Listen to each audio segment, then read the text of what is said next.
आज महाशिवरात्रि का महापर्व पूरे विश्व में, पूरे देश में धूमधाम से मनाया जा रहा है। उसको मनाने के लिए आज हम सेक्टर 16 के लक्ष्मी नारायण मंदिर में उपस्थित हैं। आप देख सकते हैं मेरे ठीक पीछे यहाँ पर शिवलिंग है। शिवालय में लोग निकल चुके हैं क्योंकि 1:30 बज चुके हैं और पट बंद कर दिए गए हैं। अब फिर पुनः दोबारा से शाम को 4 साढ़े 4 बजे मंदिर के कपाट खोले जाएंगे और श्रद्धालु फिर महाशिवरात्रि में पूजा अर्चना करने के लिए मंदिर के प्रांगण में दोबारा से उपस्थित हो जाएंगे। सुबह के 5 बजे से मंगल मुहूर्त की बेला से भीड़ तांता हर मंदिरों में देखने को मिल रहा है। आप सभी को बता दें कि वर्ष में कई सारी शिवरात्रियाँ आती हैं, परंतु जो महाशिवरात्रि है वो कृष्ण पक्ष की फागुन के त्रयोदशी को, यानी कि 14वें दिन से एक दिन पहले 13th डे को मनाई जाती है, क्योंकि कल अमावस्या का दिन है और अंधेरी रात होगी और आज से अंधेरा कायम हो जाएगा, अंधेरा ज़्यादा हो जाएगा और इसके लिए शिवरात्रि का पर्व मनाया जाता है।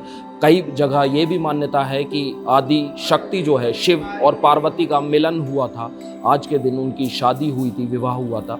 आगे की जानकारी हम यहाँ के जो महंत हैं उनसे लेंगे और पूछेंगे कि महाशिवरात्रि को किस तरीके से मनाया जाए, क्या पूजा अर्चना की जाए, क्या मंत्रोच्चारण किए जाएं जिससे शिव की प्राप्ति आसानी से हो सके। आइए, मैं कैमरा पर्सन से कहूँगा कि मुझे फॉलो करें और आगे चल के हम दिखाते हैं मंदिर के प्रांगण में कैसे पूजा अर्चना की जा रही है और जानूंगा कि शिव की क्या महिमा है, कैसे शिवरात्रि का पर्व मनाया जाए।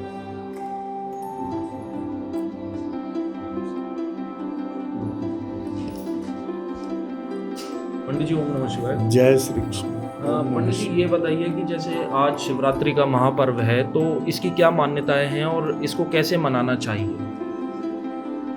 भगवान शंकर की जो पूजा है ये तो एक मात्र लोटा जल से प्रसन्न होने वाले हैं जी, और बेलपत्र से जी, तो इनमें पूजा के लिए तो सामग्री तो बहुत है, लेकिन आज भाव है, पर्व है ये श्रद्धा का।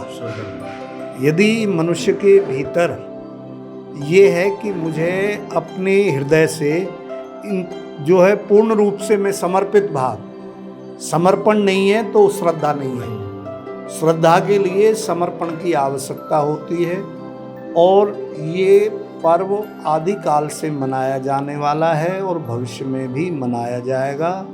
और इसके लिए जितना ज़्यादा से ज़्यादा हो सकता है मनुष्य को आज का दिन और रात्रि 24 घंटे का समय भगवान की पूजा अर्चना में, अर्थात स्मरण में, ध्यान में, उसी में व्यतीत करने का ये अवसर होता है जी।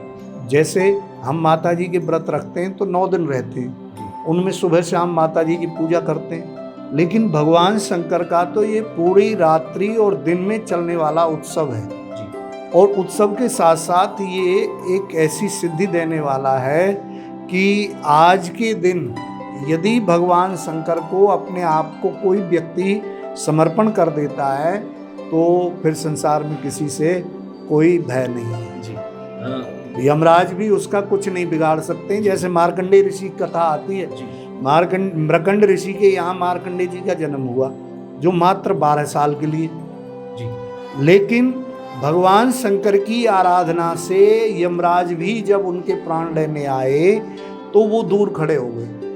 भगवान शंकर की कृपा से यमराज दूर खड़े हो गए भैंसे के साथ जी, और भगवान शंकर प्रकट हो गए जी। बोले, धर्मराज को पूछा यहाँ क्यों आए हो? बोले, इसके प्राण लेने आया हूँ। बोले, ये इसके प्राण नहीं ले सकते तुम, ये मेरे शरणागति है, इसने अपने आप को मेरे समर्पण कर रखा है।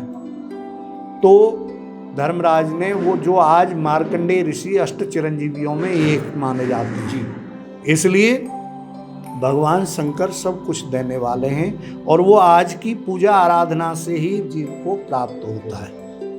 आप ये बताइए पंडित जी कि जैसे पूजा अर्चना हो रही है तो क्या हम ऐसा करें, क्या आहार का सेवन करें जिससे कि हम व्रत का भी पालन कर सकें और शिव जी की भी आराधना कर सकें? इसमें कोई भी ऐसा आहार ना लिया जाए जिससे शरीर में आलस्य पैदा हो जी। कोई भी आहार लें तो विशेषतया इसमें यदि लेना है तो हम कोई हल्का फुल्का थोड़ा बहुत फल ले सकते हैं। दूध ले सकते हैं, यदि उपलब्ध हो सके तो गाय का दूध सेवन कर लें, या थोड़ा सा शहद मिला करके उसकी जो है वो उसको हम सेवन कर सकते हैं। उससे एनर्जी आती है शरीर में, पूजा करने की क्षमता बढ़ती है। तो इसलिए आहार तो जितना कम से कम लिया जाए वो लेना चाहिए, और अन्न का तो भूल के भी सेवन नहीं करना चाहिए आज के दिन। पंडित जी एक चीज़ और बताइए, आखिरी सवाल मैं ये पूछना चाहूँगा कि किस मंत्रोच्चारण से हम शिव जी की आराधना कर सकते हैं, माता पार्वती की, शिव की? देखिए मंत्र तो बहुत हैं, लेकिन हमारा सांस्कृतिक का जो ज्ञान है वो धीरे धीरे लुप्त होता जा रहा है।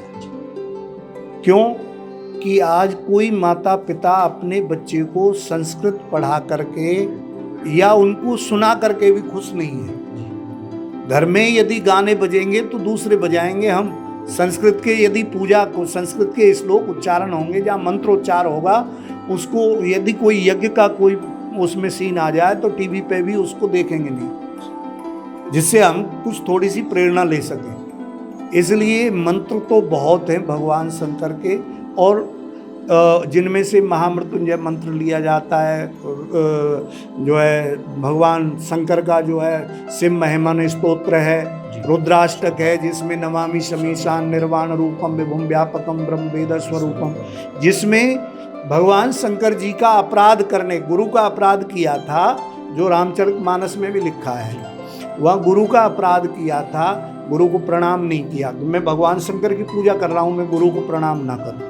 और उसी में वो गुरु इतने दयाल थे, उन्होंने भगवान शंकर को प्रसन्न किया, भगवान उनकी प्रार्थना से प्रसन्न हो गए, और प्रसन्न होकर के फिर उन्होंने इसी नमामि शमीशान को बोल करके, इसी स्तोत्र को रुद्राष्टक को बोल करके भगवान शंकर जी से क्षमा याचना की थी, जिससे भगवान शंकर प्रसन्न हो गए और उसको अपना प्रिय सेवा में ले लिया। इसलिए भगवान शंकर की तो जितने मंत्रों से जितने ज़्यादा से ज़्यादा मनुष्य बोल सकता है उनसे उनकी आराधना करे। अन्यथा ओम नमः शिवाय ये तो हर प्राणी बोल सकते हैं, कोई भी हो वो बोल सकता है इसको, और उसे कम से कम इतना तो बोलना ही चाहिए। धन्यवाद। अकाल मृत्यु वो मरे जो काम करे चांडाल का, काल भी उसका क्या बिगाड़े जो भक्त है महाकाल का। आज महाकाल की पूजा हो रही है, पूरे देश में पूरे विश्व में तांता लगा हुआ है महाशिवरात्रि के लिए।